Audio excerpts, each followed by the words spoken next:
Good afternoon and a very warm welcome to distinguished guest, Director Sir, Head of Department, faculty member, deans, and faculty members of PCU, PCCOER, and PCCOE.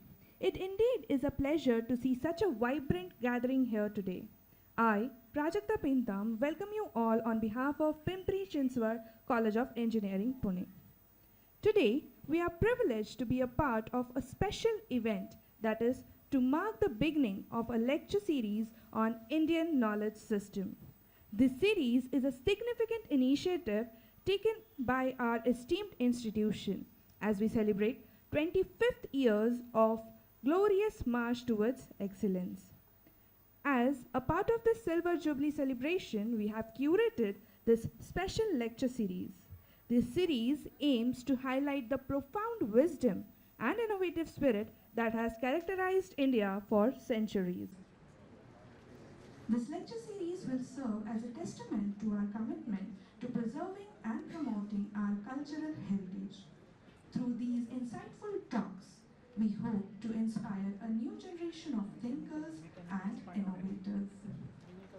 Now I would like to request the driving force of this institution, our esteemed Director Sir, Dr. Govind Kulkarni Sir, to address the gathering. Pimpri Chinchwad College of Engineering has completed 25 years of its establishment, and it is celebrating Silver Jubilee year. One of the many events which we have planned is this Silver Jubilee lecture series, and I am really honored and feel happy that Sir has kindly consented to be the inaugurating expert for this lecture series. So thank you very much for sparing the time and choosing us to enlighten us on the topic. Some words on the topic. In the contemporary society, the professional work environments have mostly become extremely demand-driven and target-oriented. One has to be smart, active, and technically competent to survive. This is applicable to us as well as our students, to whom we are inspiring to make good careers in their corporate organizations. We are all ambitious and inspire our students to be the same. Everybody wishes to prove his or her capability and come on the fast track of their career path. In doing so, personal well-being is often ignored. So just running, just meeting the targets, meeting the demands, meeting and all. So personal well-being in this activity is often ignored. This ignorance culminates initially into irritation. A sustained irritation often results into either a physical or mental disorder. The change is so subtle and automatic that the person doesn't come to know a decisive distortion in the personality and behavior. Growth and success of the organization achieved through such type of hard work by such team may not be long lasting. After some brainstorming, the corporate organizations realized that their members were putting hard efforts without their mind in it. They are not drawing pleasure out of their work. The task accomplished was not swanta sukhaya. If the task happens to be swanta sukhaya, if this happens in the day-to-day work, then it will be a win-win situation for the employer and as well as employee also. Today, Dr. Ashish Pandey sir is going to enlighten us on a similar topic of well-being for the technical excellence. Of course, performance of all of us finally will be gauged through our technical excellence only. Sir, your word of wisdom will surely help us in evolving to be better us. Thank you, sir. Welcome. Thank you, sir. To guide us through this intellectual journey, we are honored to have with us Professor Ashish Pandey, sir, a distinguished scholar and expert in the field of well-being, mindfulness, yoga, and its relevance in the contemporary world. To tell you in brief about him, as a professor at IIT Bombay, Shailesh J. Mehta School of Management, and visiting professor at IIM Ahmedabad, Dr. Ashish has conducted research on application of Indian wisdom tradition and philosophy of management, leadership, organizational development. Professor Ashish is a management committee member of National Board of Accreditation, that is NBA, and council member of Indian Council of Philosophical Research. He has published more than 50 research articles in the field of yoga and positive psychology. Not only in the field of yoga and positive psychology, but also spirituality at workplace, mindfulness, business, and society interface, shared leadership and responsible leadership in globally recognized reputed journals including Journal of Management, Journal of Business Ethics, and many more.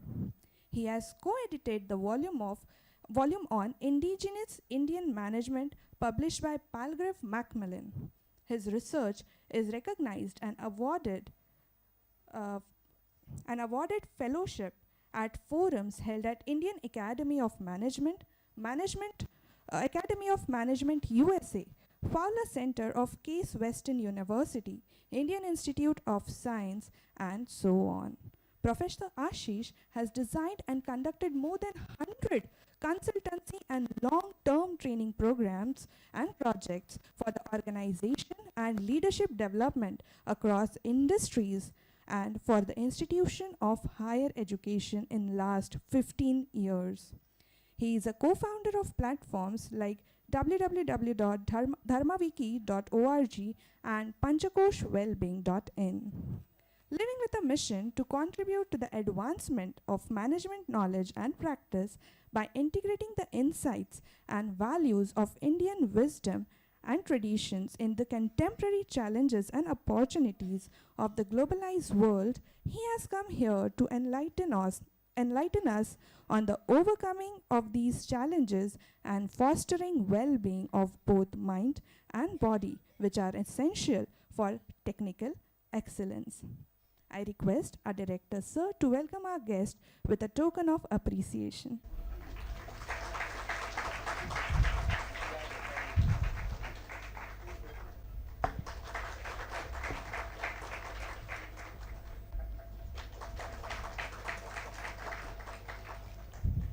Thank you, sir.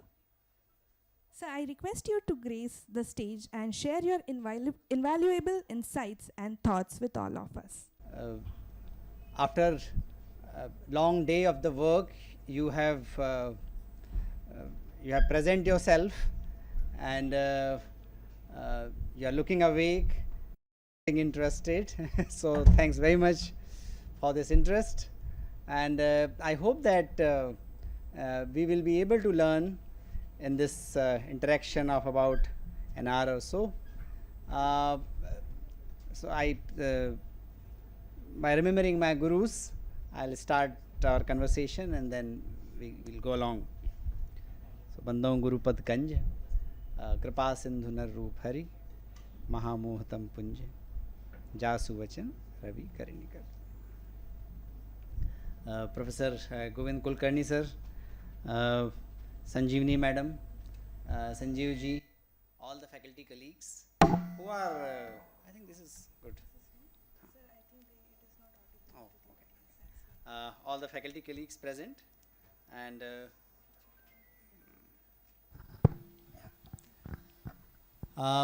really glad to be, oh, this is really impactful. So really glad to be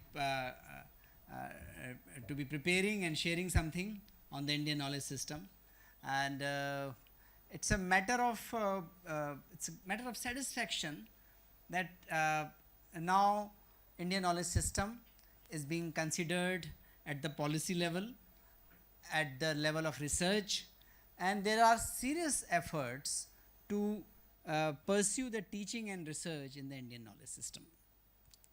So since this is first lectures in the series of Indian knowledge system, I'll be spending some time on why we need to bother about it. And then we'll go on to the topic of the day. And I hope most of you or many of you must have taken the self-assessment on the Panchakosha well-being. So we will talk about that and do this facilitated debrief of your scores.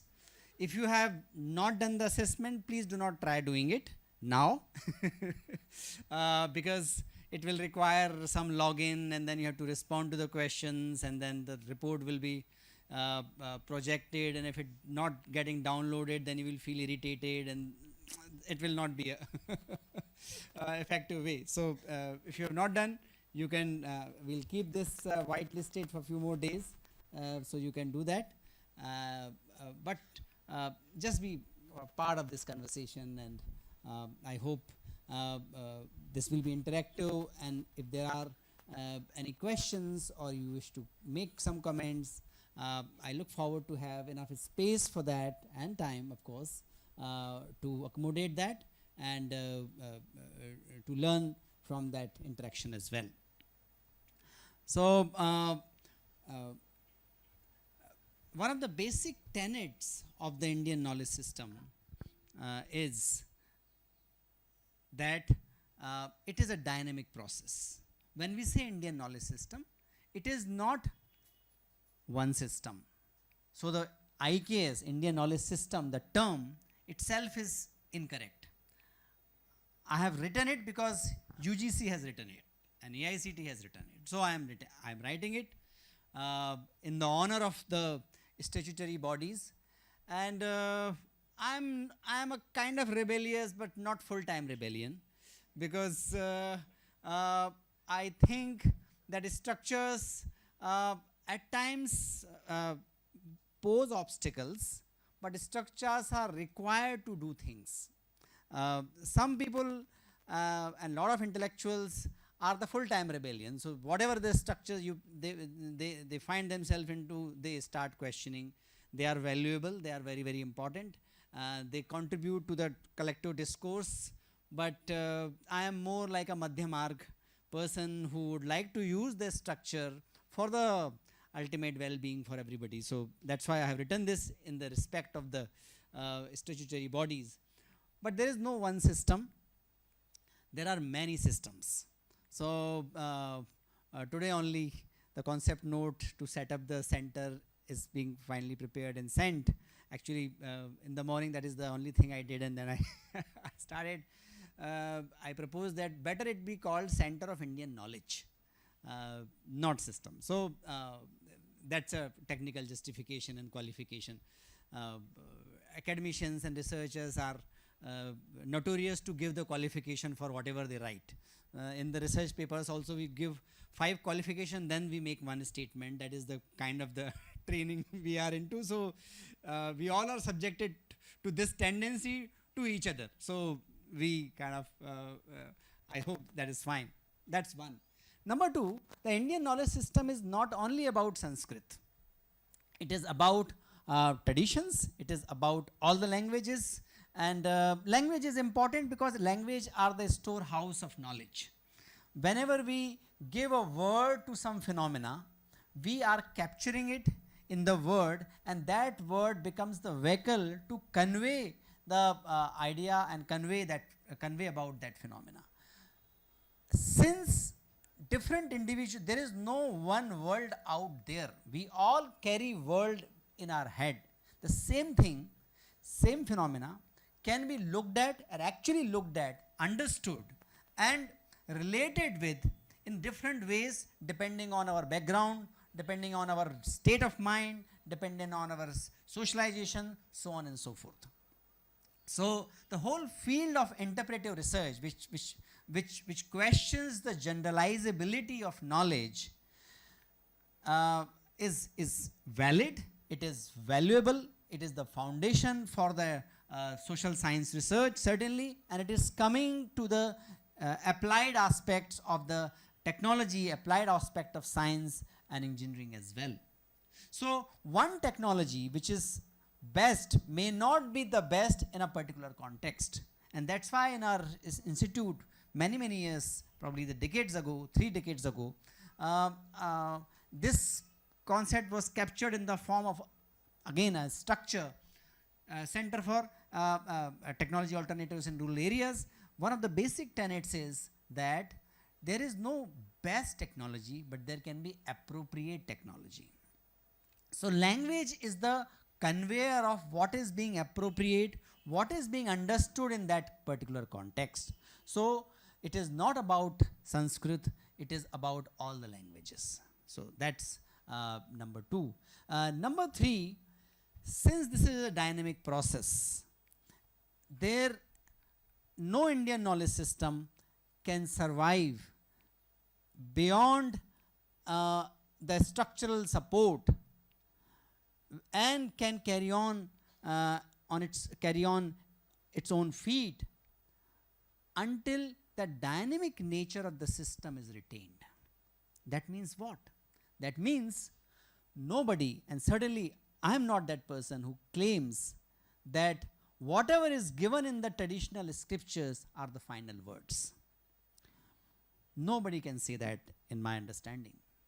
Can anybody say that whatever is given in the Bhagavad Gita is the final word? Of course not the final word. They are valuable words. They are extremely important words. But there is always a scope to interpret those words in the light of the context which is constantly evolving.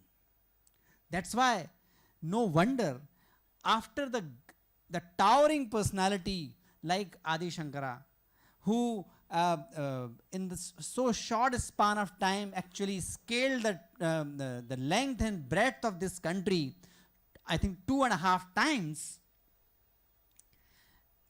After he leaving his body, the alternate to the different interpretation of the same thing in the form of he propounded the Advait, but after that Ramanujacharyas and Madhvacharyas, Dvait and Vishishtadvait also evolved. And in this range, many other philosophies also evolved. So that means there are no final words. If it is that, then we cannot hope to be the conveyor of the Indian knowledge system if we do not subject to this dynamic nature of this tradition. So when we are engaged in the Indian knowledge system for whatever reason, because ministry has asked for this, because EICT has asked for this, because I am inspired by that, probably my grandfather inspired me for that, probably Professor Kulkarni asked me to do that, whatever be the reason, it cannot survive until I put in some effort, I take active participation in the process. So I am not the knowledge conveyor, I am certainly not the knowledge transfer person about the Indian knowledge system as a teacher.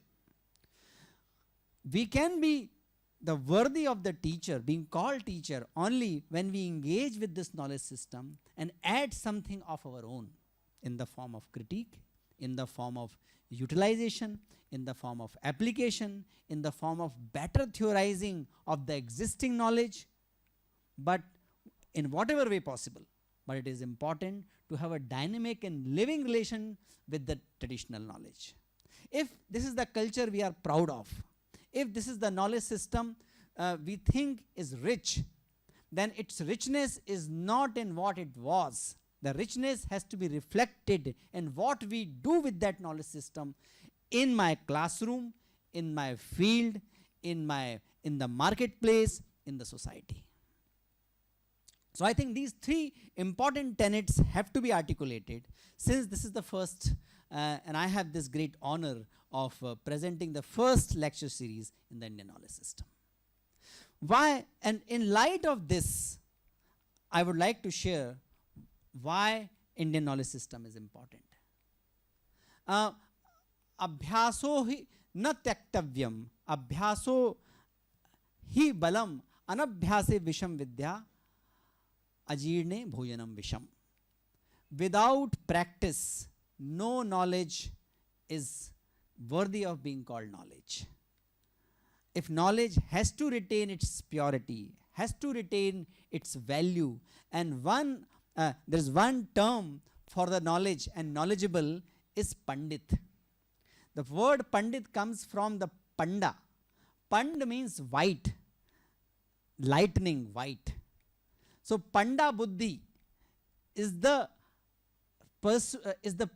is what is being pursued, and that's what knowledge is aimed at. And that's why Bhagavad Gita says, Nahi jnanin sadrishyam pavitra me vidyate tatsvayam yoga sansiddhi kale natmani vindati. Nothing in this world is more pious than knowledge, and that's why sages keep pursuing the sadhana for years and over the several lifetime to pursue this knowledge, to gain this knowledge. So if we call Indian knowledge system, we have four main pillars, what are called 18 Vidya Sthan. So 18 Vidya Sthan are Vedangas, Upangas and Upavedas.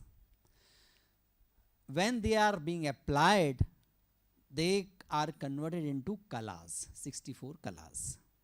So if you look at any kala, it is Dhanur Vidya, or it is Natya Shastra, it is Kavya Shastra. All these kalas also trace themselves to some Vedang, some Upaved, and eventually to some Ved. So in this way, Indian knowledge system is unique, because in the modern contemporary knowledge system, scientist aims at proving that this has not been done before, this has not been said before. Whereas in the Indian knowledge system, there is a tendency to trace back how it is connected to the source, ultimate, what is being considered the ultimate source of wisdom.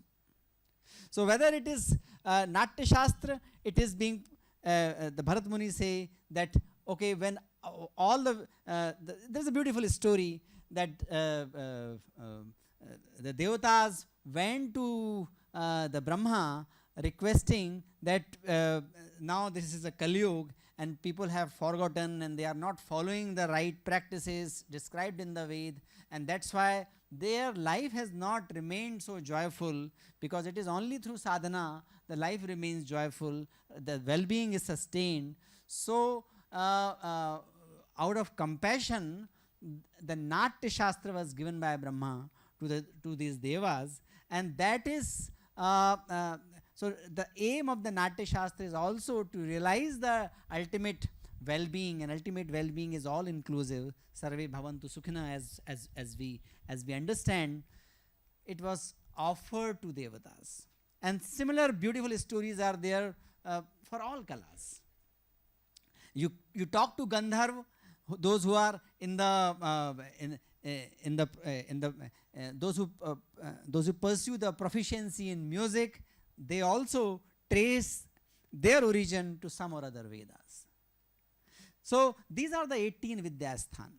When we say dynamic, it is reflected in the Vedangas. It reflected in the Vedangas because there is a whole system which is being developed to interpret the Vedas. Since the context is changing, since the words are not frozen, words are dynamic, the meaning and what we draw from those and what we operate, what action we choose can be different. Whether the meaning I am drawing is correct or not, there is a whole system, which is Shiksha, Kalpa, Vyakaran, Nirukta, Chandas and Jyotish. So Shiksha is about the exact pronunciation. While reciting the Vedic mantras, you might have seen in some of the videos or in the live, the Veda Pathis also make some hand postures. They are the reflection of the where emphasis has to be given. So emphasis, if it is not conveyed exactly through the tonality, the hand movement convey where the emphasis is. So giving the word to a phenomena is the first aspect. So the phenomena and the word, that coherence, what is considered in the modern philosophy of research, the principles of correspondence is reflected in the first aspect of the interpretation of the Indian knowledge system called Shiksha. Then comes Kalp. Kalp is the performance of yajnas, and yajna, the whole process of yajna for different purposes. So there are yajnas for the purpose of getting the favorable response from the nature, for getting the favorable response for the prosperity in life, or yajna for the simple householder. There are huge range of yajnas being prescribed in the Vedic literature. How to perform, because there are three aspects of the phenomena connected as it is being understood in the Indian system: Adhibhautik, Adhidevik, and Adhyatmik. Adhibhautik is the physical manifestations. Adhidevik is those aspects which are related to collective subconscious, collective conscious, natural forces, so on, which are at the collective level of reflection. So a yajna, Adhibhautik, is giving some offering, or using a particular kind of samidha, or using a particular kind of sahitya, a particular kind of material to be offered in Agni.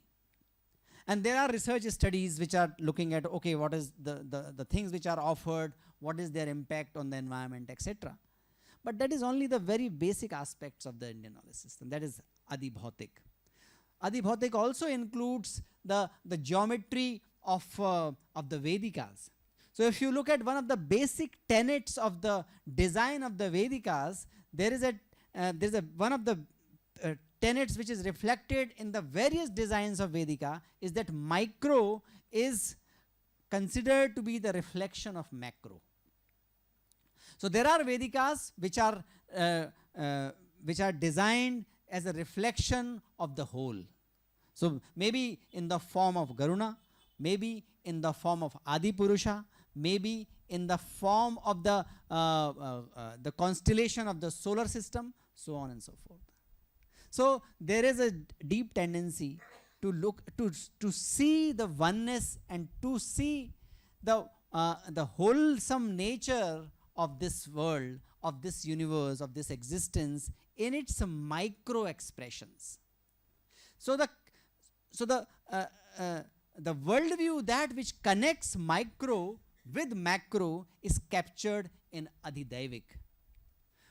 When we perform the process with the right mindset, by using the right material which is captured in the Adhibhautik, we experience something.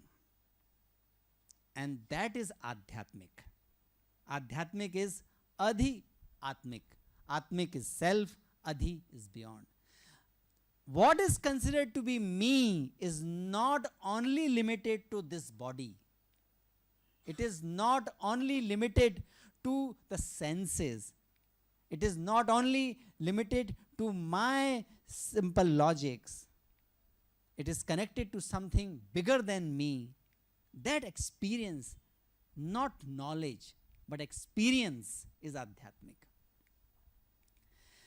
Many of us might be wondering what these Varkaris are doing while walking so many days.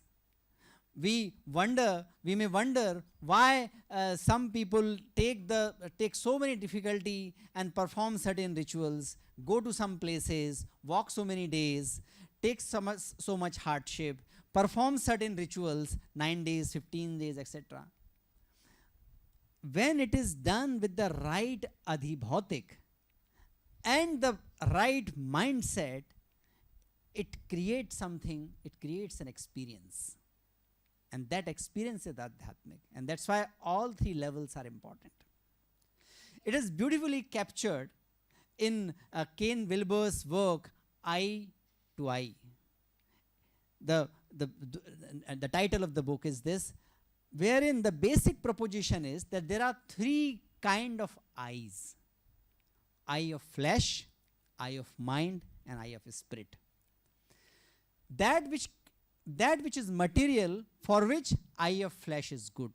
So from the telescope to the microscope, all our instruments which deal with the physicality of the nature, that is one eye. But there is also an eye of mind. For a material, this is just a productive organ of a plant or a artifact made up of wood. That is eye of flesh. But for an eye of mind, this is an artifact of knowledge that inspires. You cannot spit when you see this artifact is placed here. That is eye of mind. Saraswati की प्रतिमा जहाँ रखी हो, can we spit there? Naturally not. Of course, this statue is not doing anything. It is not empowering you. It is not overpowering by the physical force, but there is some other force which is captured with the eye of mind, and then there is an eye of spirit. Eye of spirit, interestingly, the contemporary psychology is now recognizing a very important component called interoception. Interoception, we all are worried about the perception of the matter, perception of the physicality, precision in the perception, precision in our measurements. All that is very, very important. It has been of great use for mankind to attain great level of conveniences. But along with the physicality, there is something else which enriches our life, and that is beyond the physical measurement. If we embrace that worldview and perform the process, we experience something. So in the psychology, that word nowadays getting popularity is called interoception. So the perception is fantastic, but interoception, ability to sense what is happening within me, that is also physical, by the way. There's some neurotransmitter moving, there is some muscle movement, there are some fluctuation in the blood pressure and all that. But even the subtle level of the physicality which is being captured within is considered to be the doorway to the wisdom. So interoception is found to be extremely valuable for creativity, for problem solving, for leadership, for flourishing, for psychological capital, so on and so forth. And science is moving more towards adibhautik to adhyatmik. But it is difficult to move effectively without recognizing the adidevik. So kalpa, which is about the performance of the yajna, is the connector of the adidevik and adibhautik. And then comes the vyakaran, how you convey the ideas into the structure, in the words, that is vyakaran. Nirukta, that is objective definition, etymology of the word. Chandas, the science of meter, and Jyotish, the knowledge that which determines the time and place. There is a constellation, there are movement of the planets, there are calculation of the time, and one small aspect, along with the Siddhant, there are Phalit Jyotish. Phalit Jyotish has become very popular, but there is much more in the Jyotish apart from the Phalit Jyotish. So these 6 aspects, they are the tools to comprehend the Vedas. If that is so, we can understand how dynamic this process is and how much potential is there to create new knowledge.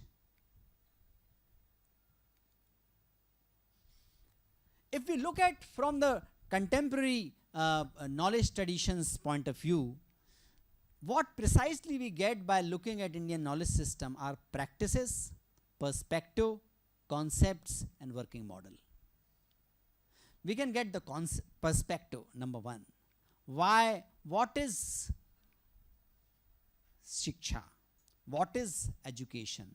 What is the purpose of life and purpose of education? There is a great deal of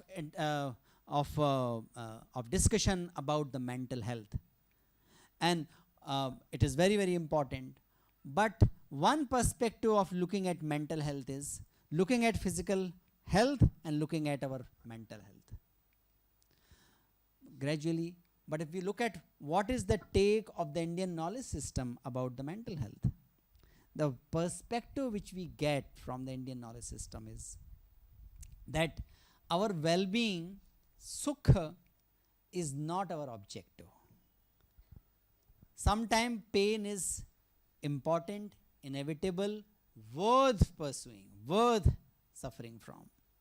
So what is the number one, the perspective about the mental health on the Indian system is that we are not in the constant pursuance of the happiness. We are though we are in the pursuance of anand. So anand is not which is happiness. It is not pleasure. Pain is included in anand. So you must have seen some people, we see they take a lot of pain for suffering, for helping others, sometimes taking up the big projects, purposive action. We see there's a lot of pain, there's a lot of effort, there's a lot of tiredness, but still they experience anand. So this is one perspective which is different. I'm just giving example. Another perspective is that life has to be pursued, has to be a standpoint, has to be an opportunity to experience all four. Dharma, number one, the sensuous pleasure, the kama, artha, meaning at the materialistic world. Money gives meaning, but that is only one meaning of artha. Social recognition is also artha. Material prosperity is also artha. But only artha and kam cannot give us anand until it is performed in light of dharma. That means what is to be upheld and what that upholds. And the closest translation of dharma is that which can sustain, which can go on. And the modern science, the happiness research, is very beautifully conveying that if there is a very famous experiment we call joy machine experiment, which says, which asks people, and actually we can have this question here as well. Will you be willing to spend time in a machine which can constantly give you joy in your brain, through your brain neural circuits? Can you spend rest of your life in that machine? And generally people say no. Because that means what? That means we are not looking calm. We are not looking sensuous pleasure. We are not looking the pleasure and convenience of our senses. Actually, we want to experience life in fullness, which includes pain, which includes struggle, which includes stress, which includes probability of being failed, which includes our willingness to put on the examination.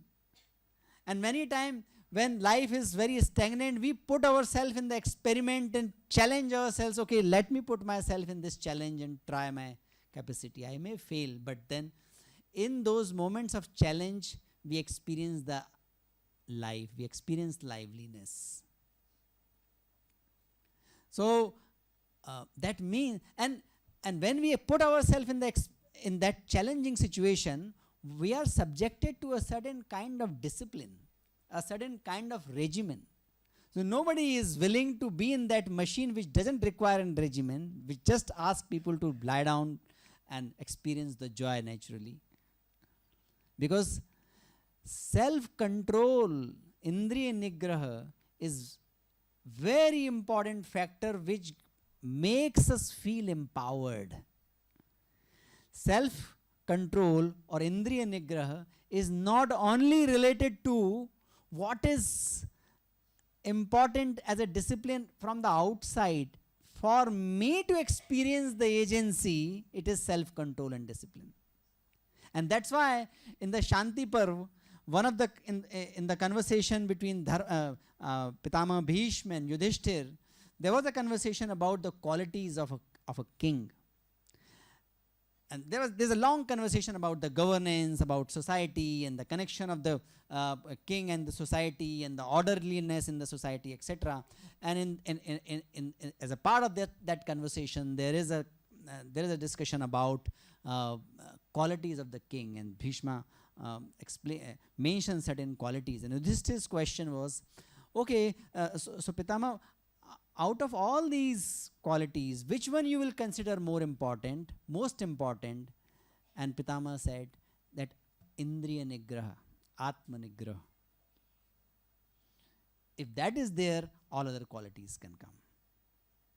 So this is just one example of how Indian knowledge system, and for that matter it can be Mayan knowledge system as well, can be pagan knowledge system as well, any traditional knowledge system. Since we are part of this culture, we have most familiarity to the Bharatiya knowledge. So that's why we are talking about it, and that's what we are responsible for as a part of this culture. We can get the perspective of everything. What is the perspective on development? What is considered to be a good life? What is considered to be a collective life? What is the nature of the society? What is the nature of the connection of the individual with society? All these questions can be answered from various points of views. There are functional theories. There are theories which are tested through the analytical methods. There are critical theories. There are critical structural theories. There can be various ontologies. In the realm of all those ways, lenses, Indian knowledge system can provide our perspective. And you can look at in your field, what is the perspective, what is the new perspective can be gained from the Indian knowledge system. It can be chemistry, it can be civil engineering or mechanical or whatever. Because always there are questions about what is the purpose of this Vidya. And at least from the purpose, we can get a different perspective for any field which we are pursuing. Second, it can provide concepts. There are a lot of concepts which are very culture specific, which are specific to a particular knowledge tradition. There are so many words, and they are reflected in certain words which are untranslatable. For example, we cannot translate the word Shraddha. It is combination of dedication, surrender, reverence, humility, but it's a unique word. Similarly, is religiosity a word for Adhyatma? Most likely no. The way religiosity is understood now, and what is the true meaning of Adhyatma, which we just discussed, there are so many non-translatable. Yajnas. If you look at the dictionary, English Sanskrit dictionary of Yajna, what are the English words available for the Yajna? That is sacrifice. But everything is Yajna. So what we are engaged in is the Jnana Yajna.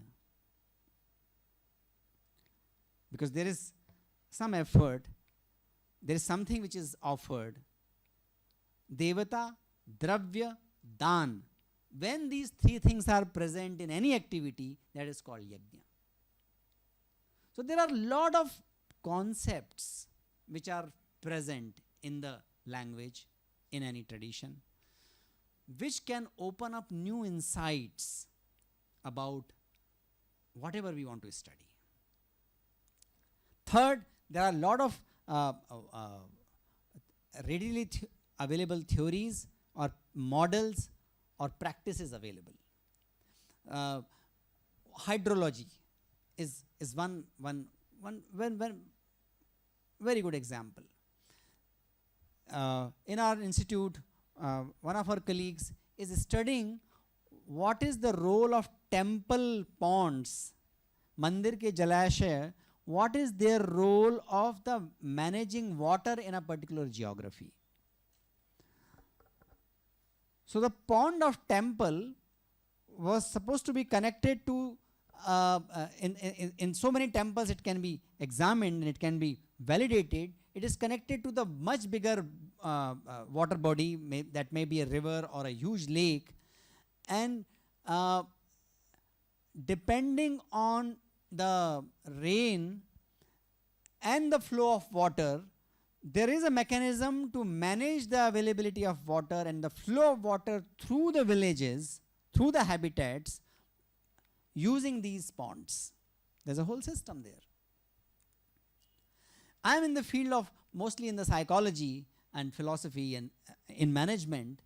We look at many psychological theories also available in the Indian knowledge system, and one of the theories is looking at human self, not only physical, emotional and intellectual, but adding 2 more layers based on which this Panchakosha is developed. So there is a great ontological divergence. What we consider a human being, that itself gives a different, that itself can be understood differently in the Indian knowledge system. Modern psychology talks about behavioral, cognitive and emotional aspect, whereas Indian psychology adds 2 more layers to this, Pranamaya Kosh, and when all 4 are aligned, Anandamaya Kosh. So Anand is considered to be the very nature of the human existence. So there is an ontological divergence. What is the human life? What is the nature of society? What is the nature of a state? What is the nature of the social relationship? All there in all these aspects, there is a possibility of viewing things differently. Ontology simply means way of being. That can be different. There are a lot of untranslatable, that's what we talked about. That's why it is important to study the Indian knowledge system. And then contextuality of the practices. And precisely for these differences, we, the researchers and teachers, have great opportunity for research. Because in the research, we need to find something which is novel. We need to find something which is not captured by existing theories. We constantly search something in the form of practice which can improve any process and any output.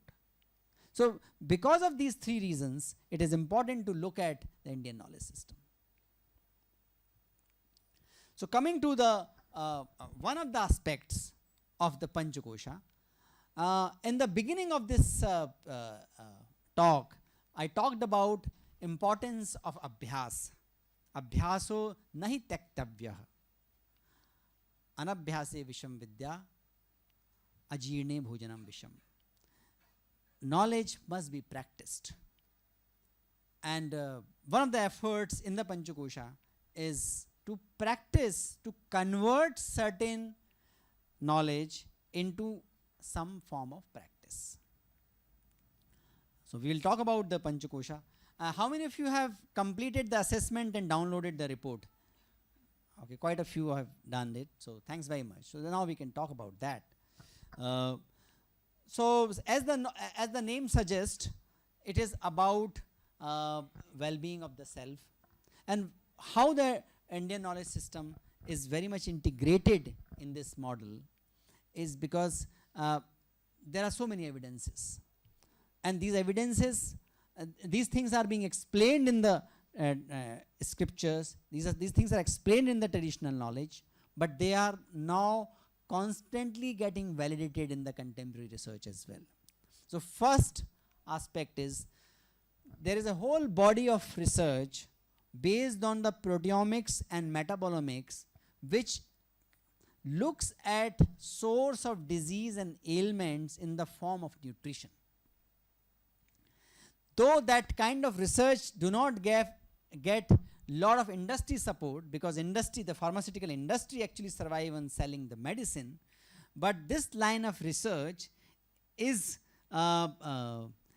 looking at nutrition as the major causes of disease and major ways of addressing the disease.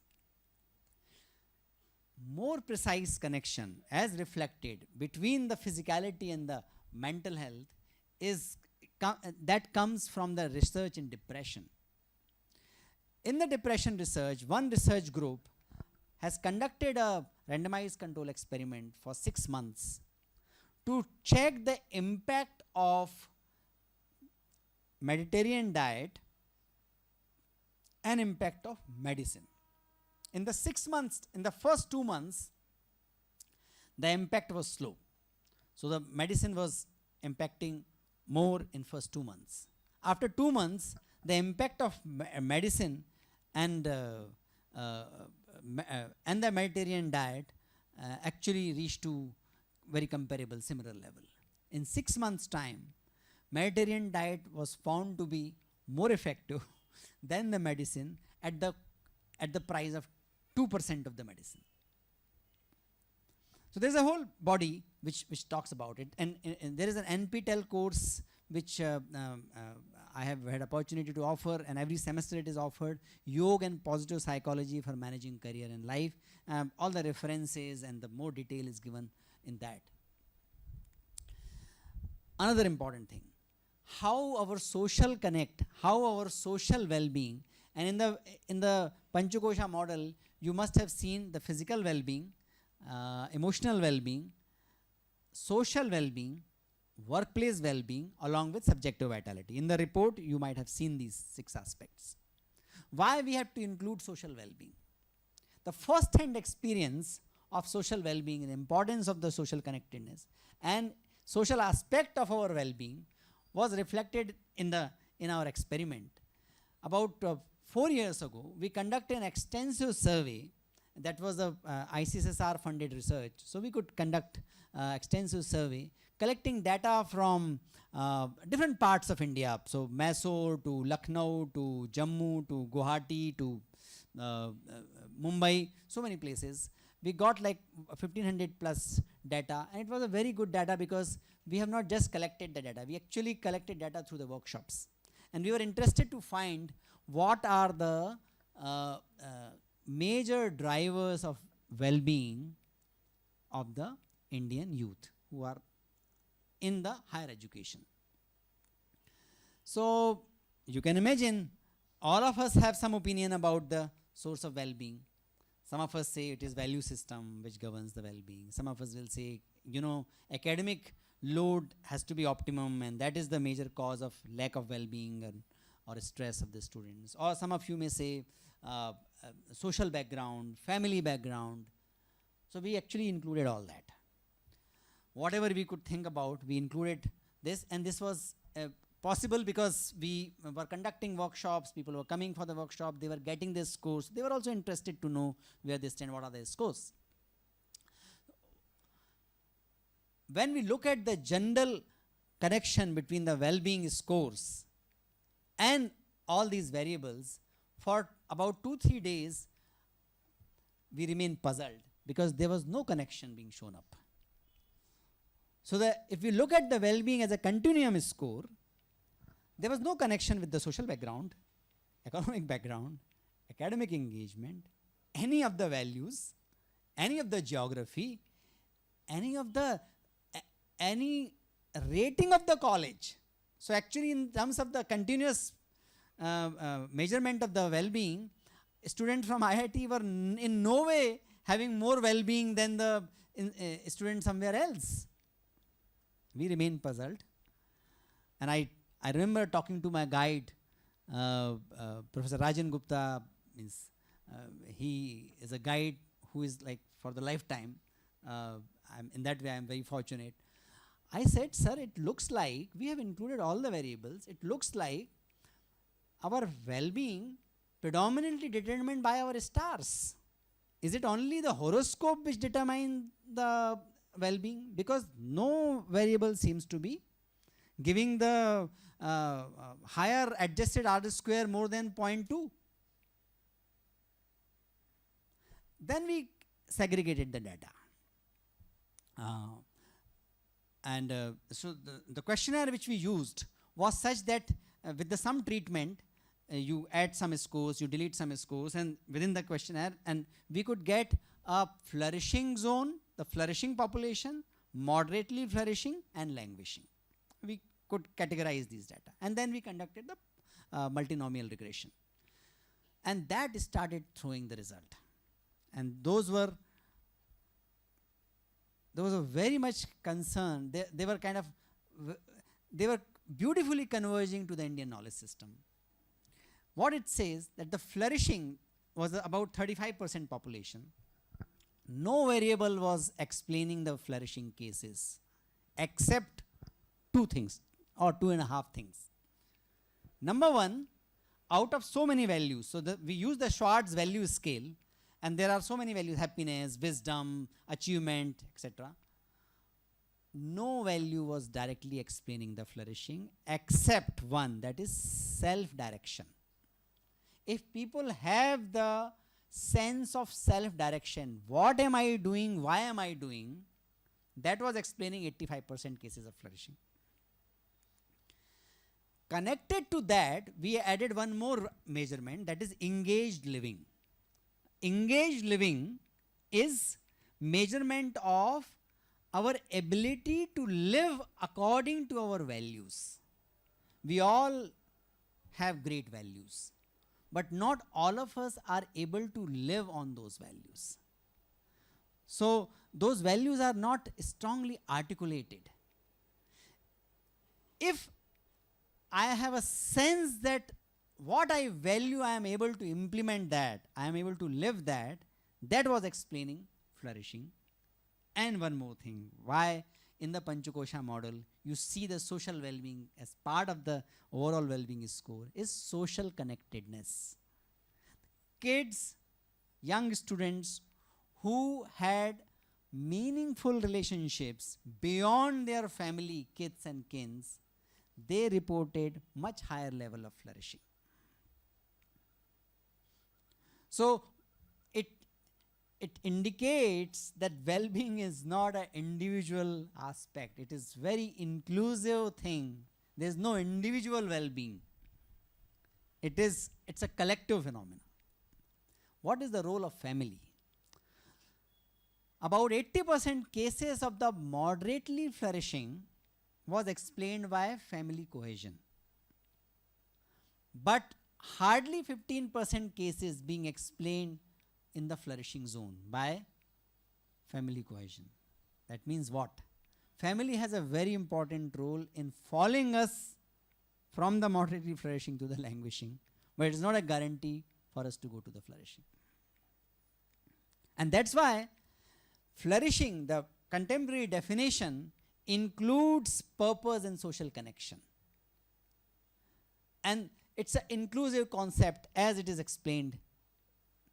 If you look at the sanskar, out of the 16 predominant sanskars, there can be many. According to the Gautama, there are 48 sanskars and 14 sanskar, but 16 sanskar is the most kind of popular classification.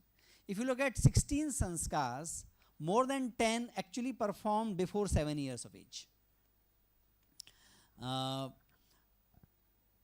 After marriage, there is only one sanskar, which is Antim sanskar, Anteshti. विवाह संस्कार, उसके बाद कुछ संस्कार नहीं होता, उसके बाद अंत्येष्टि संस्कार ही होता है. We can have jokes on that कि विवाहित व्यक्ति का कुछ नहीं हो सकता वगैरह वगैरह. What it conveys that the initial years of life is when you can make the foundation. And if you look at the nature of sanskars, it again beautifully connects with the social connectedness. Because the first sanskar is not about the child, you know that? The first sanskar, Garbhadhan, is not about the child, it is about the couple before conception. The first sanskar is before conception, and the rituals are such that which make the couple to realize the important responsibility which they are going to undertake by conceiving a child. So that's the first sanskar. The second, third, etc., they are more connected, and the Jatakarma and the 6th day of the birth, etc.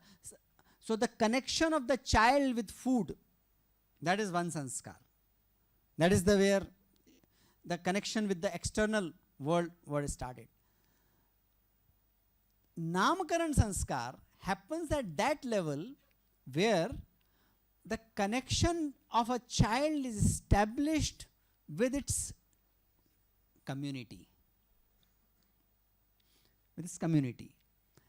And you know, the Upanayan sanskar, and if you look at the sanskar, the who should, apart from the Purohit, who should present, that also conveys what is the meaning of that sanskar. So the number of people supposed to present and what is their role in the sanskar, there is a clearly kind of the concentric circle keep increasing in its radius. This is the engineering population, so I am trying to use these radius and these kind of terms. But it means what? It means number of people involved in each sanskar keep increasing. And in the Upanayan, the major emphasis is, so the before Upanayan, the emphasis is on building the family-based identity. In the Upanayan, there is a conscious effort to enhance the identity from a family-based to the society-based. And that's why one ritual everybody must have seen, where the Batuk, the boy who goes to the sanskar, actually asks the bhiksha for everybody, bhavati bhiksham dehi, etc. That's what child ask from everybody, because it conveys that your life is dependent on the society. So there is an inherent meaning which is being conveyed, and it beautifully connects with the contemporary understanding of the well-being.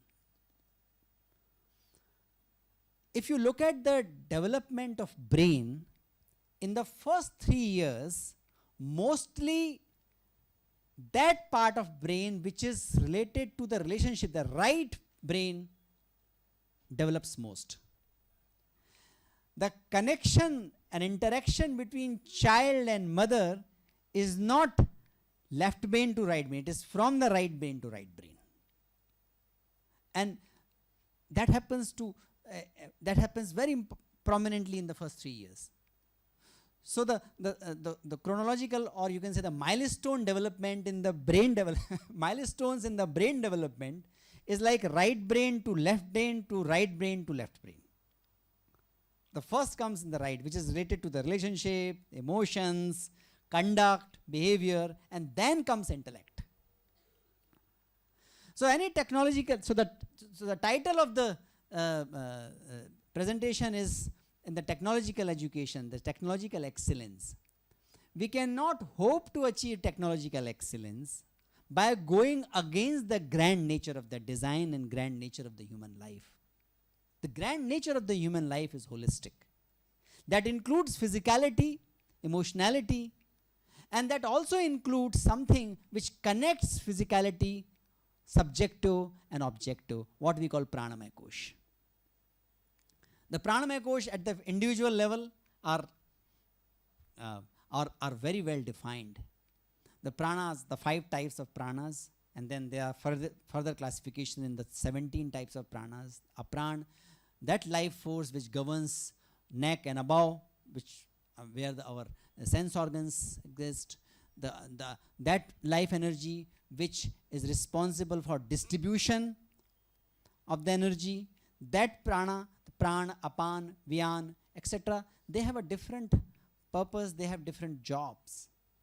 A pran which is responsible for digestion, a pran which is responsible for throwing out of the waste out of the system, not only at the physical, at the cellular level. So all these pranas are related to the cell, because cell also has its excretion system. It also has its energy system. It also has its distribution system. The design which takes care of the holistic nature of the existence and life technology is also pursuing that kind of design, which takes care of the micro as well as macro.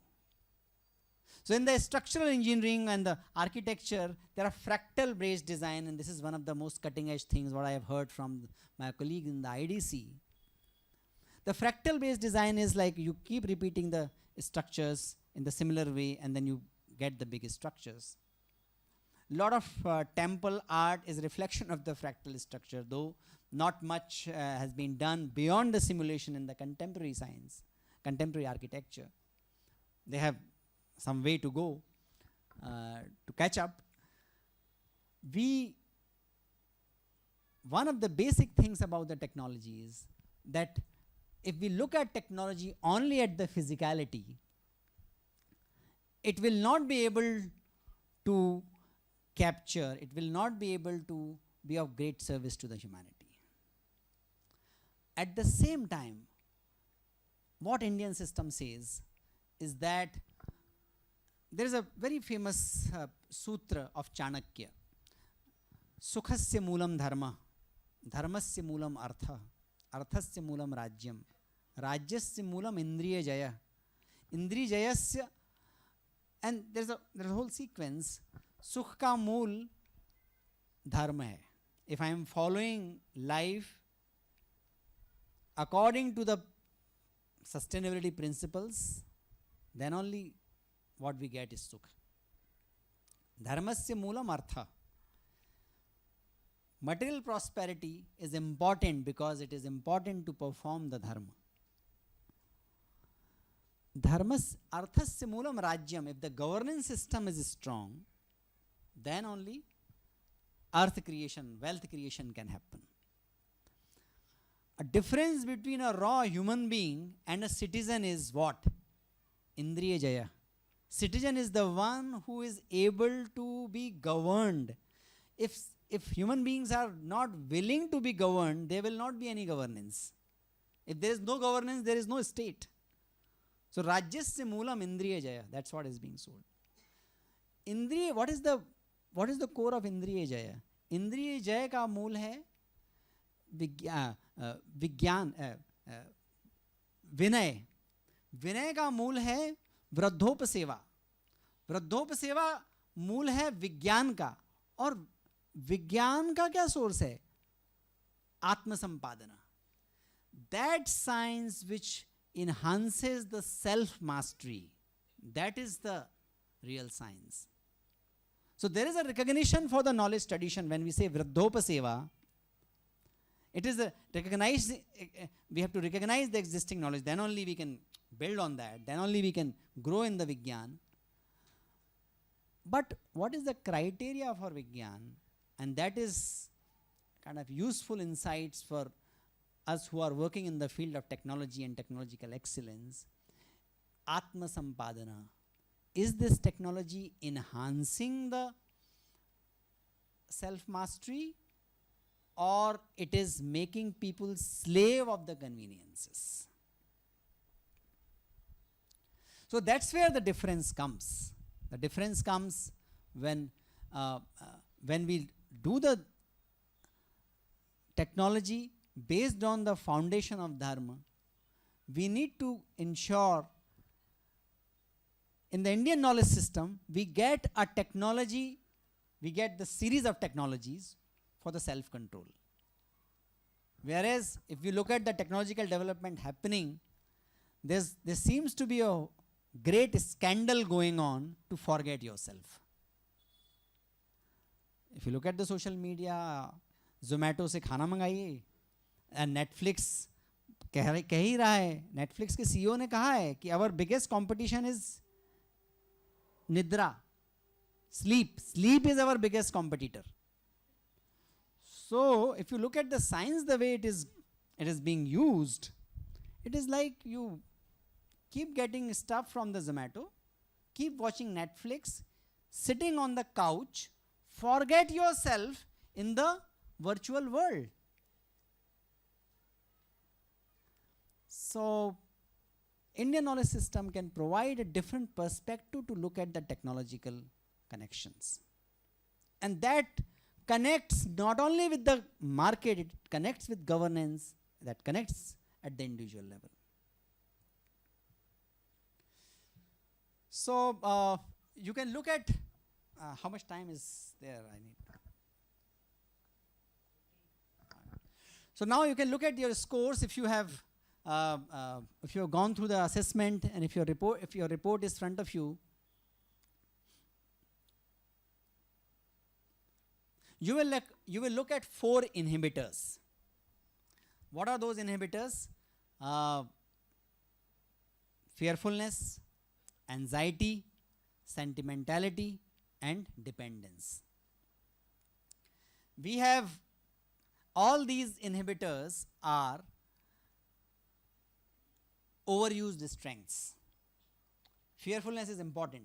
If we are not fearful, if we are not fearful, and if I am getting bored, I may actually go out and jump from the parapet. That if there's too much of the lack of fearfulness. So fear is important. But more than that, more overused strength, that is one fear. That becomes problematic. Dependence become problematic. Dependence is also overused strength. We have to have the ability to collaborate, complement each other's effort, ability to take help from others. This is very important ability, psychological ability. But when it becomes dysfunctional, over dependence occurs. Similarly, anxiety, some amount of anxiety is good. So green anxiety is useful level of anxiety. There has to be some amount of anxiety. Then otherwise we will not respect deadlines. Otherwise we will not plan ahead of things. Otherwise we will not do any failure mode analysis. Kuch nahi karenge if we don't have the anxiety. So some amount of anxiety is important. But when it becomes too much, it becomes dysfunctional. Sentimentality. Sentimentality is our expression of emotions. When expression of emotion is at the green level, it is useful. It is actually essential. If I do not own emotions and do not express it, it will do more harm to me. But if I do express without processing it, that is not the emotional. That is not the right level of, then it becomes yellow or red. Because we have to not only express our emotions, we also need to take care of others' emotions. And emotional intelligence is nothing but understanding our emotion as well as others' emotion. So these are the 4 inhibitors. All mental health related challenges arise from these 4 inhibitors. So stress or burnout or so many things which are being talked about these days, even in the non-clinical population, is result of some of these 4 things. Then comes the well-being aspect, the different aspects of well-being. Physical. In the physical well-being, there are 3 things what Charak Samhita prescribes. What is prescribes? Ahar, Nidra, Brahmacharya. Sleep hygiene, food habits, and general habits. These are the foundation for the physical well-being. If we practice it from the childhood, 90% problems can be prevented. If you look at Ayurveda, no Ayurveda medicine is prescribed without prescribing the nature of food you should take. Why so? Because this body is connected to the larger ecosystem. In the modern science, till very recently, there has not been a very systematic understanding of the connection of this body with the larger ecosystem. However, in the Ayurveda, there are 2 concepts, Ritucharya and Dincharya. So, Ritucharya is about the Earth revolve around the sun, and because of this revolution, Ritus, the seasons occur, And according to the season, our physiology also changes. So our food also should change. It looks very logical, but there's no clear this kind of logic present in the modern medicine because their ontology is different. They have not gone from universe to the human body. It is primarily the cell and pathogens and that interaction which has been the which is called in the medicine elementalism, which has been very, very useful. But the elementalism, any science which has developed through elementalism, which looks at which disaggregates the physical, mental, noma, soma and psychoma, and I'm not in any way devaluing it, discounting it, it has been useful, but it is limited. Whereas the Ayurveda, as it has evolved with the understanding and appreciation, at least the appreciation, understanding must have evolved over the period, evolved by recognizing the individual is connected to the whole. That's why Ritucharya and Dincharya are very, very clear. And nowadays, now we see the circadian cycle, the whole research of circadian cycle, the sleep cycle, it deeply connected to the light of the day, the pineal gland, and many other neurotransmitters. They govern our physicality that is deeply connected to the light. That's why Ritucharya and Dincharya are extremely important. Then comes emotional health. For the emotional health, Charak talks about 4 things. Indriya Jaya, first thing. Dharmyah Kriya, second thing. Tattvavabodh, third thing. Sukhayu Hitayu and Dukhayu Ahitayu, fourth thing. Interestingly, when I was designing this and I was recording this course, Yoga and Positive Psychology on the NPTEL, I announced the title, Yoga and Positive Psychology, and I thought yoga will be initially and then the positive psychology will take over. And I wanted to explain the emotional health, and I thought, okay, emotional health, probably I have to take more help from the psychology literature. But along with the psychology, I was also now again studying the Indian literature, yogic literature. And it so happened that most of the things which are important to be conveyed in a 20-hour course about the mental health was being captured. And in fact, there is a great coherence in the positive psychology. Because the first thing, Indriya Jaya, what Charak talks about is the source of harsh, source of happiness. Whole body of self-management and self-regulation is very, very important, not only in psychology but medicine. So, Indriya Jaya, Dharmyah Kriya. There is a difference between Dharmik Kriya and Dharmyah Kriya. Dharmik Kriya may include Adibhautik, Adidevik, hoping to experience Adhyatmik. Dharmyah Kriya is that which take us to the Dharma. So that which take us to the Dharma means that which take us to the sustainability. Is it sustainable at the individual life? Is it sustainable at the family life? Is it good for the social life? All the circles of the spheres, if it is sustainable, that is called Dharmyah Kriya. Dharmyah Kriya is not logical deduction. Modern science says this.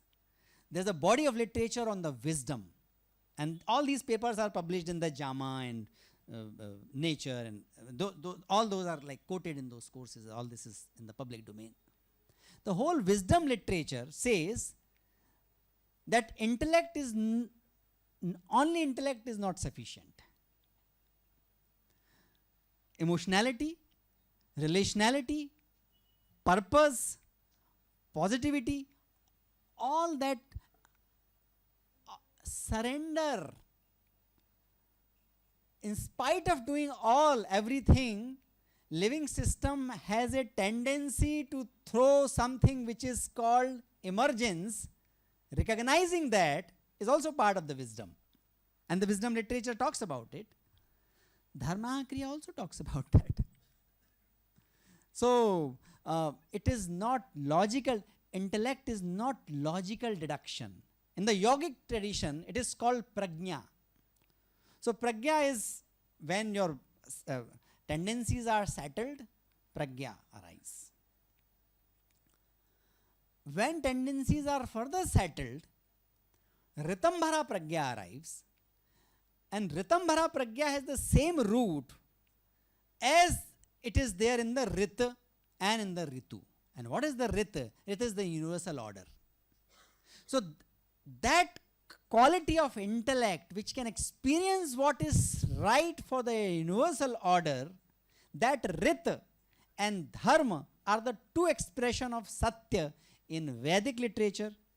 That Ritambhara prajna, which that quality of content, which that quality of intellect which contains the universal harmony, that quality of content which contains the sense and concern for the larger self, is captured in the Yoga Sutra in the form of Ritambhara prajna. That same variable is reflected in the contemporary research on wisdom, and that is what is found to be in the Charak's literature on the source of happiness in the form of dharmya kriya. So coming back to my experience of developing this course, most of the concepts I was able to get from the wisdom literature. And since the positive psychology term was announced, so we added a lot of references which were like parallel to the wisdom tradition. Indriya Nigra, Dharmya Kriya, Sukhayu Hitayu, and one more I said. No, no, sorry, so it is gone. So there are four things. Sukhayu Hitayu, the opposite is Ahitayu, Asukhayu, Ahitayu. That life which is hitakari, that only has a sukh. So in the long run, that is being kind of found in the whole literature of the positive psychology as well. There is one thing about the subjective vitality. In your assessment, you might have found the subjective vitality. The subjective vitality is the reflection of the prana shakti. In our understanding, that is the pranamaya kosh. It's a reflection of the pranamaya kosh. We do not have the direct evidence of the pranamaya kosh yet. And we should not have, because by definition it is not non-physical. So any instrument which can capture only physical should not be able to capture that. That is by definition. However, we can look at the presence of the source of energy which is alternate to the physical source, and that is evident in many experiments. So there are some experiments where which are related to the muscle tension. So for the activity, certain amount of muscle tension has to be there. If muscle tension falls below certain level, the activity cannot happen. And for a dead body, muscle tension is much lesser, and of course you can't expect any activity to be carried out by the dead body. However, there has been experiments suggesting that demonstrating that people are active, the yogis are active, they are speaking, talking, and their muscle tension is equivalent to of a person of a deep sleep or of a dead body. So there seems to be some source of energy which is not physical in nature, and that's what the subjective vitality. And in our school we conducted this experiment. All this is published work. It is now in the Journal of Business Ethics. We looked at what is the subjective vitality and what is the experience by performing the yogic practices only for 6 weeks. And we found that it is connecting up a very important psychological variable called psychological capital. It is very popular in the positive management literature, because it is the psychological capital is the predictor of employee engagement, innovation, learning, problem solving, host of things. And that is the combination of hope, efficacy, optimism, and resilience. And we found that subjective vitality is deeply connected with the psychological capital. It is reflected in the helpfulness in the general behavior reported by their colleagues. Couple of months ago, TCS wanted to, they allowed us to carry out some research based on their Surya Namaskar challenge. So they introduced the Surya Namaskar challenge and they engaged us to carry out some study. And we thought, and we asked them what might be useful thing for you, why you should support this research. They said that tell us something which can be useful for our workplace. And we said employee engagement can be useful because employee engagement is good predictor of so many good job related outcomes. Subjective vitality in the TCS literature, people who are performing the, who have undertaken this Surya Namaskar challenge, their subjective vitality increased, their physical energy increased, and that was shown in their employee engagement scores as well. And once the management saw that there is an increase in the employment score, we got more business and more research data and all that. What teachers want, more data, that's it. So, this is one kind of demonstration how the technology excellence is deeply connected to our personal Panchakosh well-being. With the last example I end, there's a lot of things, but I'll only. Okay. The last example is in the, so you must have seen the report now, you can make sense of it and the workplace social well-being, how they are connected. And this report also, if you click the start interventions, you must have got 4 ideas what you can kind of conduct. Please give the feedback, and if you have any suggestion how to improve it, we want to kind of roll it out to the more and more people. About 1.5 lakh people have used it till now in last 6-7 months. So this was our project. So मैं कहा था अभ्यास important है. So my teachers told me that there's no point in pursuing Indian knowledge system if you cannot implement it. So that was our effort to actually implement the research, academic research, the Indian knowledge system, the Shraddha in the form of a product. So that's why I'm probably 3rd or 4th time mentioning the importance of Abhyas in this pursuance of the Indian knowledge system. The last example is about the student engagement and how technical excellence is connected to the wisdom tradition and can be influenced by the wisdom tradition.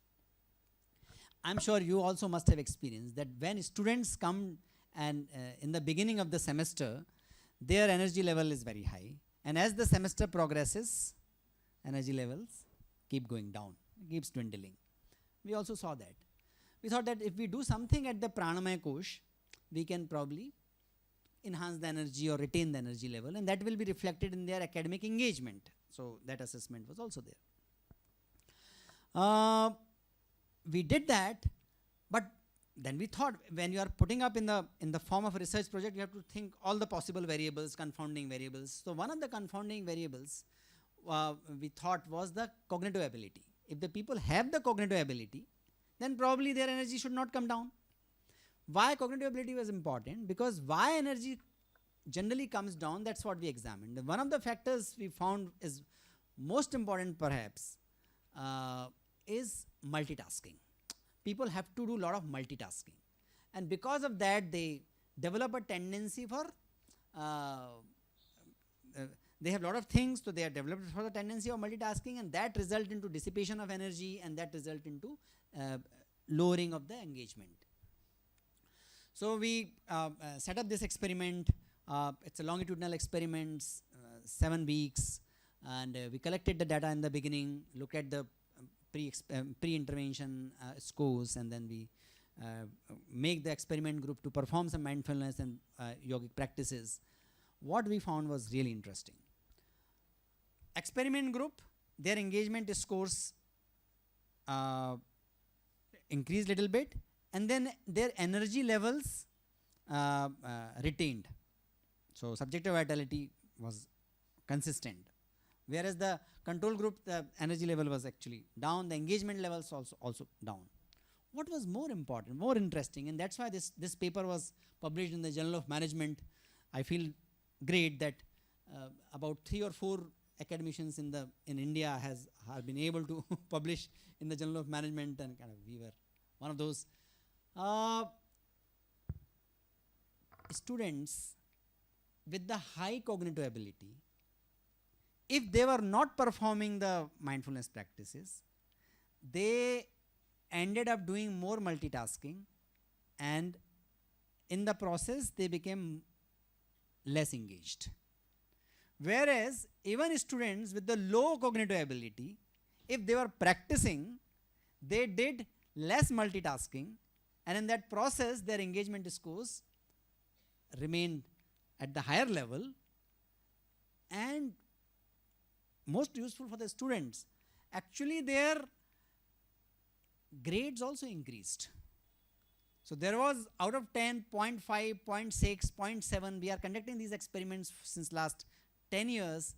Every year we see increase in the grade in the next semester of the students who kind of work, who perform the practice. So once that data was out, every student was interested in doing mindfulness practice.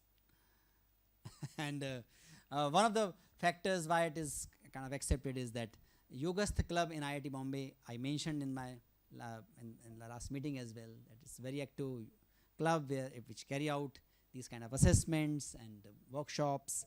It is a abhyas aspects of the Indian knowledge, actual implementation and seeing the result. So thanks very much. Before this hall actually gets vacant, I must stop the speech.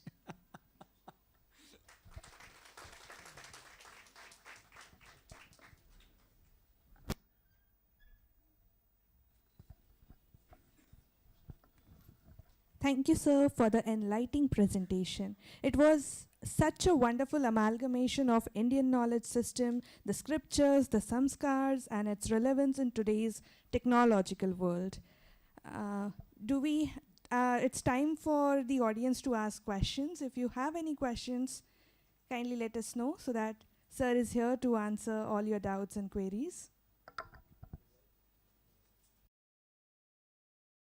Sir, you said that the energy levels of the students are consistent with mindfulness practice. So, have you conducted some sessions of that mindfulness for a particular set of selected candidates? Actually, ours is one school which included the self-awareness and relating with world and the mindfulness practices in our core course. In the MBA first year, there is one course which has yogic practices and mindfulness as a part of the course itself. That's why we are here. Chanting, suppose we train our students to chant some mantras consistently every day, and that may retain the energy levels. The technique. This can be. I have not experienced that. I have not conducted an experiment on this. There are a few experiments. There's a Dr. Sadhbir Singh Khalsa. He's from Harvard Medical School.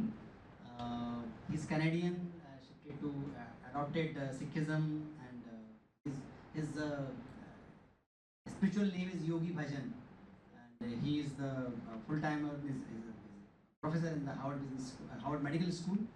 He has strong kind of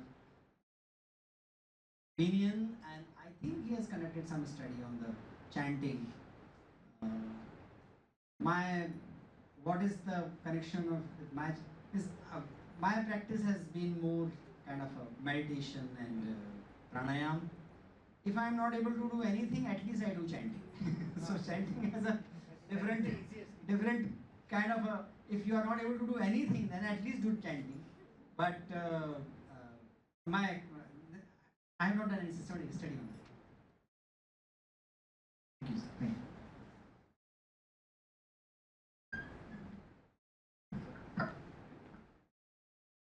So with respect to the chanting, I have heard about Maheshwari Sutra, which is very effective for language development and pronunciation especially.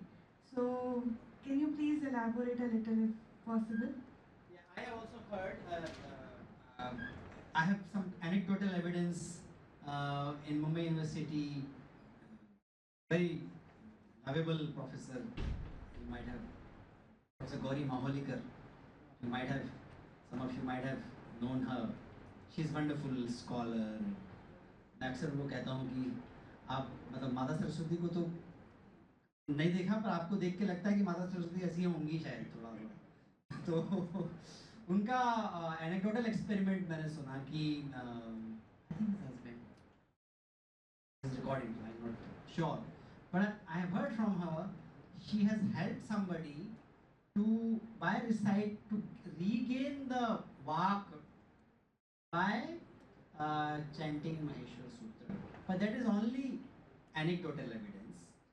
Not seen this, but you are scientist yourself, so if you are interested, set up some experiment, look out some people whom you can collaborate, learn more from it, and set up an experiment and figure out. It's a dynamic process. Yeah, please think about set up an experiment, research design करिए और हम नहीं करेंगे तो कौन करेगा? Thank you, sir. You mentioned about Atma Sampadam and Vigyan. So, this today's Vigyan, what we see as Vigyan, we call it as Atma Vismaran. Today's Vigyan is Atma Vismaran. जितना अपने से दूर जा सको. हाँ. So, I mean, we have traveled in the another direction for many years now. So, I mean, after looking at this, what you explained, it seems that we have to go back to the origin and then maybe to start our journey in the right direction. Is this something that's it? Since I am a student of positive psychology, I look at things in a very positive way. So, I believe that world has been like this. Of course, in terms of the instrumentation, things have changed. But there have, see, had there not been distraction, there would not be so many उपदेशास as well. उपदेश हैं इसका मतलब है कि लोग गलत काम करते थे ना. There would have been distraction. That's why there is an emphasis on so much. There are there has been a lot of distractions and the convenience as well. If for performing sadhana, suppose less temperature is good. Earlier time probably somebody will have to go to the mountains and sit in the caves to have the place where it can perform certain practices in the low temperature. Now low temperature can be just adjusted with the remote control. So that means what? That means conveniences can be used to perform our sadhana as well. So since the distraction has increased, conveniences have also increased. There is an instrument developed, Muse, M-U-S-E, I think it's a brand name as well. We hold it and it's not a very expensive instrument, I think $35, and you put it here, it is connected to the Bluetooth with your mobile phone, there's an app. With the app you can check what is the state of your mind, there's some music, you focus on that, and very quickly with certain level of sincerity, actually you can attain the equanimity of the mind for some time. It is reflected in the Bluetooth, it is shown in the app. Now these are amazing things, isn't it? You could not imagine these things available to the earlier yogis, but it is available. Even just to have this questionnaire done by lakhs of people, getting some insights, getting their profile with the click of some pushes and some clicks of the buttons. These are like great things. So as the distraction is increasing, our convenience is also increasing, and that is why our possibility of using those technology for the right purposes, that is also increasing. That means only one thing. Vivek is important whether you are talking about Satyug, whether you are talking about Kali Yug. विवेक ही है जो कि हमारा कल्याण का आधार है. So we have to keep remind ourselves of that. Vivek to differentiate between right and wrong. Yeah. Thank you. Somewhere in your well-being survey.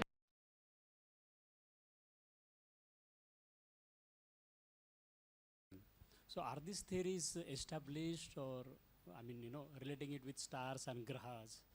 So are these theories established? Do we have some focus in IKS about these theories? I haven't come across, Yeah. and it might be worthwhile to pursue that and report it honestly. And I'll be very happy if somebody conducts an experiment or a study and demonstrate that stars have impact for which the adjusted RS score may not be more than 0.2. So I'll be happy for that. Okay. At least the whole business which is going on Yeah. will stop. Yeah. Very true, sir. Yeah. Thank you. You told that you were able to measure the energy level of the students. Energy level of the students, even though they were doing multitasking. Yeah. So multitasking, does it mean that they were given different experiments? No, or no. What I said, in the similar situation, if we perform the mindfulness practice, we do not end up doing multitasking. Fine. Since we do not engage in the multitasking, our subjective vitality remains higher, and that's why our engagement also remains higher. Is there any mode or medium by which you measure the energy levels? So there are, one thing is that you look at the blood pressure, and for example, one simple thing is, if my energy is in harmony with my system or not, just raise your hand, put your palm on the back of your neck. For most of the people, neck must be warmer, is it? For how many of you, neck is colder than your palm? Okay. So only those people for whom neck is colder than palm, they are least stressed. आपको सबको वापस जाने का stress है. Lecture बहुत हो गया sir. घर जाने दो. 4 क्लास ले चुका हूँ सुबह से. So this is one quick technique. Okay. Or otherwise there is a questionnaire. So there is subjective vitality questionnaire which captures your energy. So that's how. It's questionnaire, Yes. basically. Yeah. Okay. Actually, we have looked at questionnaire. We looked at its correspondence with the some of the brainwave and EEG data. EEG is also as effusive.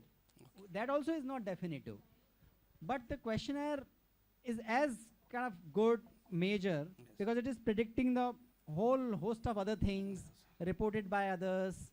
So then we thought that, okay, this is also a good measure. So And group, that is that depends on the instrument. group size also. Yes, yes. Okay, thank you very much.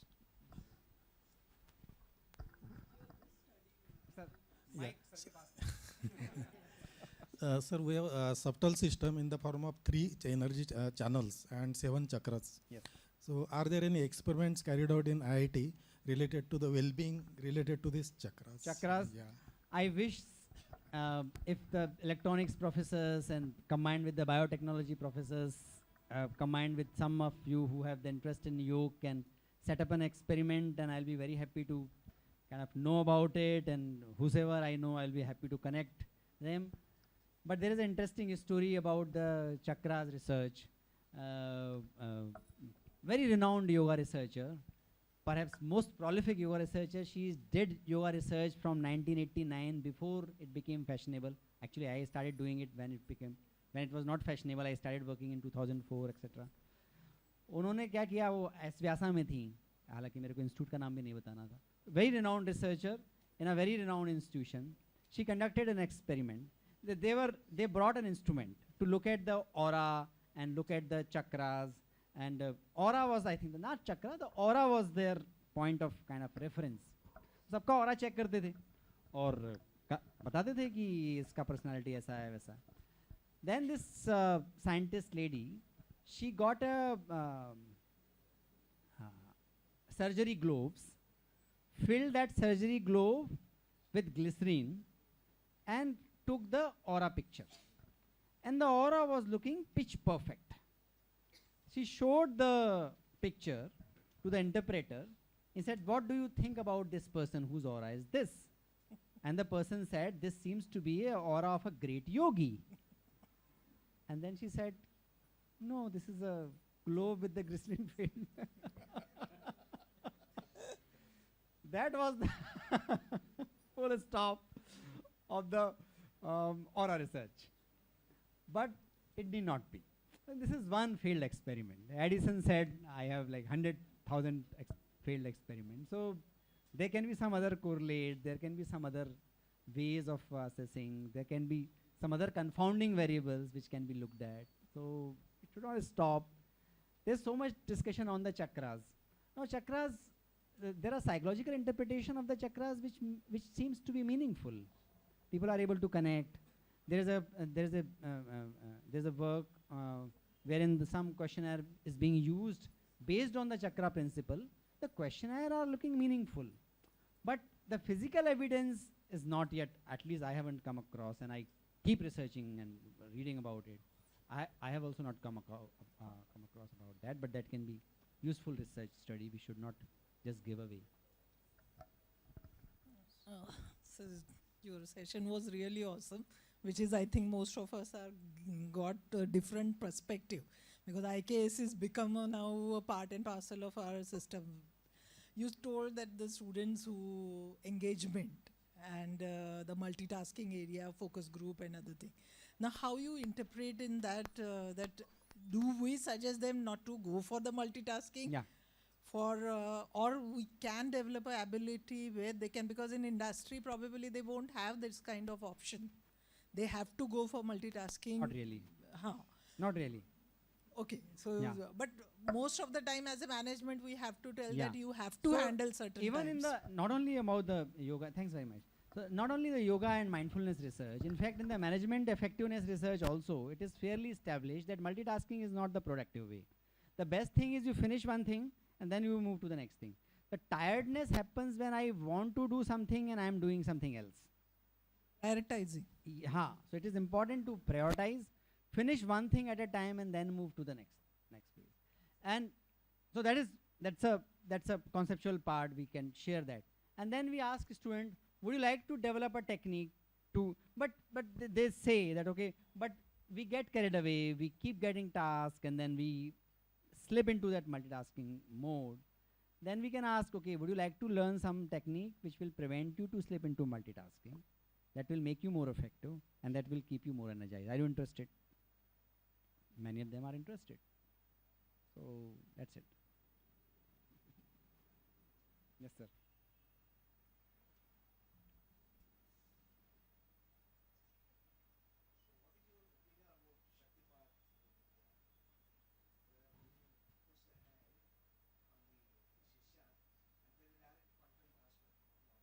Yes. I wish if I get a guru and does the transfer, I'm open, probably.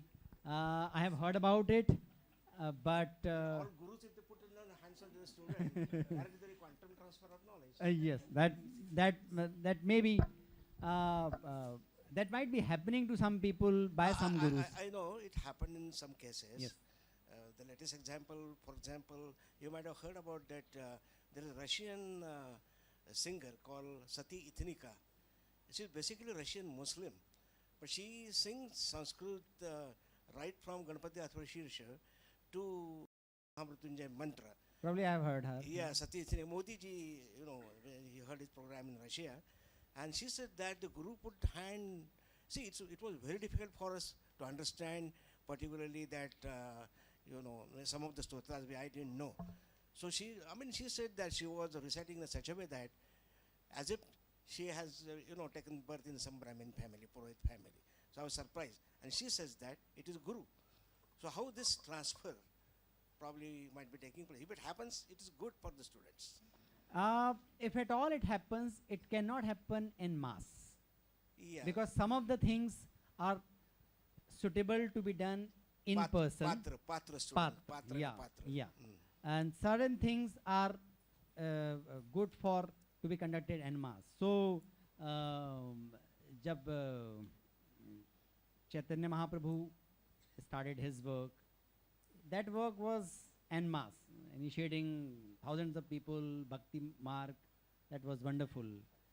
But when Devarha Baba or some of the Paramahansa Yoganand ji, when he wanted to initiate, और उनके जो गुरु थे, Paramahansa Yoganand ji के जो गुरु थे, Sri Yukteswar ji, they were doing more sophisticated work. So he actually did that personal transfer, but that was done only for Patra student. Patra Swarup.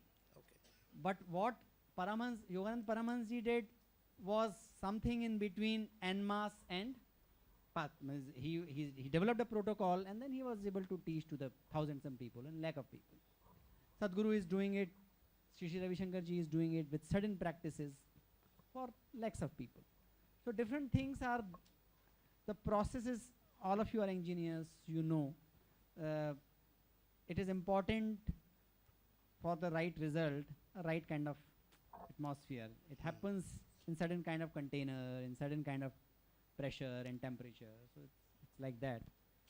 For as a teacher in IKS, for a BTech second year student, first year student, what is good? What is good is what is good at the textbook level. So there are a PhD level knowledge and textbook level of knowledge. What will happen? अभी बच्चा एकदम पहली बार आया है, हम उसको electronics के basic principles पढ़ा रहे हैं, और पहली क्लास में ही हम उसको एक्सेप्शंस पढ़ाने लग जाएं. हाँ, ऐसा होता है, लेकिन ऐसी जगह पे ऐसा नहीं होता है. ये होता है, पर ये जगह ऐसा भी हो सकता है. वो बोलेगा मैं क्या करूँ इस नॉलेज का. So when we look at IKS from the educational point of view, it is for the textbook level work. Okay. Which is ready for the textbook. Thank you. Because in the contemporary science there is a important characteristic of repeatability. तो repeatability नहीं होगी तो गुरुजी से बोलेंगे कि अब आप repeat करो, तो गुरुजी बोलेंगे तुम अपना साइंस अपने पास रखो, मैं repeat नहीं करूँगा, मैं तो पात्र के हिसाब से दूंगा. तो हम फिर गुरुजी को बोलेंगे कि आपका तो साइंस सही नहीं है, आप उनको तो कर दिया, मुझे तो नहीं हुआ आज तक, मुझे करो, फीस बताओ.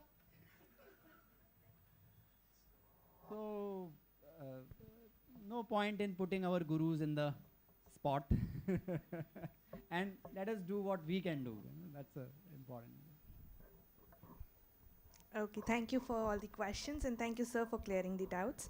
Before concluding, let us promise ourselves to strive to bridge the gap between the past and the present and create a future that is both technologically advanced and spiritually enlightened.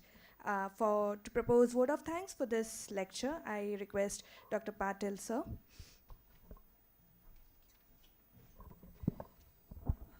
Good evening, all.